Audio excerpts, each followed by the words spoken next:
Masasarap, pinagbabawal talaga. Bakit ba ganon?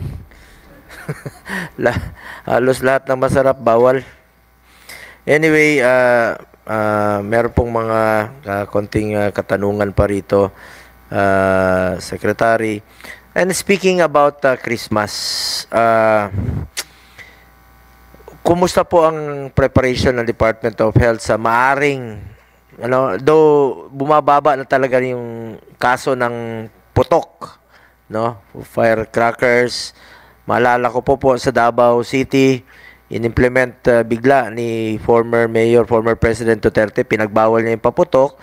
And naging malungkot sa first year, no? Pero ang resulta po nito ay napakalaking tulong po sa ating mga kababayan, tulong po sa ating mga health workers, tulong po sa mga hospitals, bumaba yung kaso, at nag-enjoy pa kayo sa inyong Pasko, kapiling ang inyong mga pamilya kaysa mabawasan ang inyong mga daliri, no? At saka na parati pong nasa huli ang pagsisisi na nawala na yung daliri ninyo. Sana po ay malaking tulong po yon, yung pondo po ng gobyerno na masisave po na hindi magagamit sa hospital, sa naputol na kamay.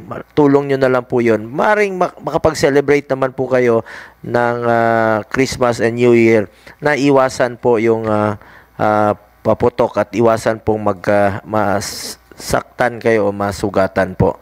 So, gusto rin po nating marinig sa ating mga health officials, Secretary Ted, kung ano bang may papayo ninyo sa ating mga kababayan. Mr. Chair, gusto ko sana magpasalamat sa dating presidente kasi siya nag-umpisa ng no firecrackers during New Year at dahil doon 0 ang namamatay sa Davao. And because of that, nakopya ito sa iba't ibang mga local government at nung naging presidente siya, hinigpitan niya yung pagbenta ng firecrackers. Yan pong iwas paputok, isa sa pinaka-epektibong public health program ng Department of Health even before naging akong secretary. At talagang bumaba po ang numero ng mga nai-injure dahil sa pag-monitor nito. Ang kapalit lang po, pag hindi nagpapaputok, umiinom sila at pagkatapos nagmumotorsiklo. So, nagkakaroon sila ng motorcycle crash. So, napuuwi din sila sa ospital. So, moderation din ang advice. Yan ang iwasan ninyo. Mga kababayan ko, makinig kayo. Please lang po, wag kayong magmaneho pag nakainom po. Delikado po yan. Pag may nangyari sa inyo, ako na naman ang maalala ninyo. Pag kayo ay kita nyo? Hindi nyo ako malilimutan.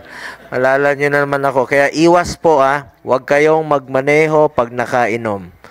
O huwag kayong uminom na kung magdadrive pa kayong pauwi. Drive safely at tandaan po natin na kung mahal nyo po ang inyong pamilya, mahal nyo po ang inyong mga anak na umaasa po sa inyo, masarap po mabuhay. Ingat lang po tayo. Ingat lang po tayo. Mr. Chair, Dr. De Guzman will manifest yung mga ginagawa sa iwas paputok. Go ahead po, Dr. Thank you, Mr. Chair, and thank you, Mr. Secretary. As mentioned, sir, we have a major campaign po, yung Ligtas Christmas. For us also relayed, we're not just focusing actually on iwas paputok, Kailangan comprehensive nga po siya dahil may iba pa pong mga kondisyon na nakikita tayong tumataas pag dumadating na nga po ang Christmas at New Year celebration. Siguro, Mr. Secretary, just like to relay na the success din po of the iwas paputok is not just the decline nung pong mga injuries natin, but even tetanus, Dati po, ang dami pong nagkaka-tetanus after New Year dahil hindi nagpapatingin, but because napababa natin yung mga nagpapaputok at maaga po yung pagpapatingin, bumaba, 0 po yung mga natatala nating tetanus. So, in terms of others, napakahalaga ng participation of our hospitals. Starting December 21, Mr. Chair, until January 6, we actually raised a white code alert. Sabihin, nakahanda po yung ating ating gobyerno at hospital for all of these cases. We see a spike talaga over New Year. And it's not just the hospitals, but the LGUs po. So, not just the the firecracker ban, but also designating areas. Doon lang po pwedeng magkaroon ng fireworks display. Ang ating mga LGUs ay napakahalaga. And last po is the ongoing surveillance nga po. So, the Department of Health reports daily these statistics po to raise awareness po ng ating datos on fireworks po. I think that's all, Mr. Ano ho ba ang policy ng gobyerno, kung alam niyo po, no, sa ngayon, sa firecrackers po? Bawal ho ba? Ano bang, may pinagbabawal ba na bawang, kategory, ano ba yun? Oo. Meron pong mga illegal, no, at na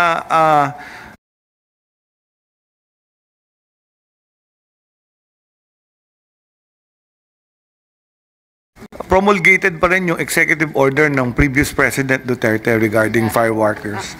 So, hindi pa napalitan siya. So, that's the same policy. So, ang ine-encourage are public, yung sinabi ni Alatea, public display of designated fireworks.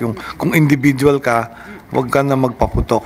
At tapos yung mga mahal, siguro I will talk to PNP para maikot namin yung mga illegal sale ng mga firecrackers beyond the allowed. Kasi ang gusto ng mga kabataan yung mas malakas. Pag malakas naman, yun din yung bawal. Yung mga malakas na paputok. At yun din yung nakaka-injure. Marami naman pong paraan, no, na ang dami ng technology ngayon, maingay na, di ba? Kahit hindi na paputok. So marami kang maririnig na ipi-play lang nila, mas maingay pa sa puputok. Ba't kayo maghanap ng sakit sa katawan? So, sundin po natin ang payo ng ating health officials ng Department of Health headed by SecTed na iwas sa paputok po tayo at mas maiwas pa yung masasaktan. And enjoy Christmas and New Year with your family. At SecTed, meron na pong katanungan ng ating mga media people, no? If wala na pong public health emergency sa ngayon at ibig sabihin wala na pong emergency use authorization, ano ho bang existing policy para mapabilis ang procurement as needed medicines kung sakasakaling may kakailanganin pong i-procure ang ating gobyerno, ang ating Department of Health? At meron sa ngayon, meron na ba kayong inaayos na procurement para dito sa bakuna sa influenza, flu at iba pang para sa 2024? At ano po ang mga ito at ilan po?